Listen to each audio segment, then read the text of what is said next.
በደቡብ አፍሪካ በአንድ ሳምንት ብቻ 5 ኢትዮጵያውያን መገደላቸው ተነግሯል። በደቡብ አፍሪካ ከሰሞኑ 2 ጓደኛሞች ጨምሮ ሌሎች 3 ሰዎችም በድምሩ 5 ሰዎች መገደላቸው ተነግሯል። ነዋሪዎቹ እንዳሉት ከሆነ በዚህ በፈረንጆቹ አዲስ ዓመት መግቢያ አካባቢ ላይ ከፍተኛ የሆነ በኢትዮጵያ ላይ ጥቃት እየደረሰ እንደሆነ ታውቋል። ከአሁን ቀደም እንደዚህ 2 ተማሪዎች መገደላቸው ይታወቃል። በደቡብ አፍሪካ ያለው የኢትዮጵያውያን ግድያ እየጨመረ ነው የመጣው። በታጠቁ ኃይሎች ነው ግድያው የሚፈጸመው ተብሏል።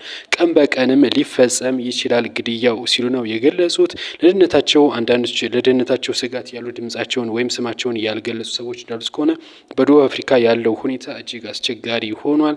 በቀን ጭምር በስራ ቦታ ላይ ጭምር ነው እየተገደሉ ያሉት ሲሉ ገልጸዋል ነው የተባለው። የኢትዮጵያ ኤምባሲም ከዚህ ጋር ተያይዞ ምንም አይነት እርምጃ እየወሰደ አይደለም። የኢትዮጵያ መንግስትም እንደዚሁ ጫና ማሳደር አለበት የሚልም አስተያየት እየሰጡ ይገኛሉ። ሁሉም ሰው ድምጽ ሊሆናቸው ይገባል። ምክንያቱም እንግዲህ እዛ አካባቢ በየሰዓቱ በየቀኑ አዳዲስ መረጃዎች እየወጡ ስለሆነ የግድያ ዜናዎችም እየሰማን ስለሆነ ማለት ነው።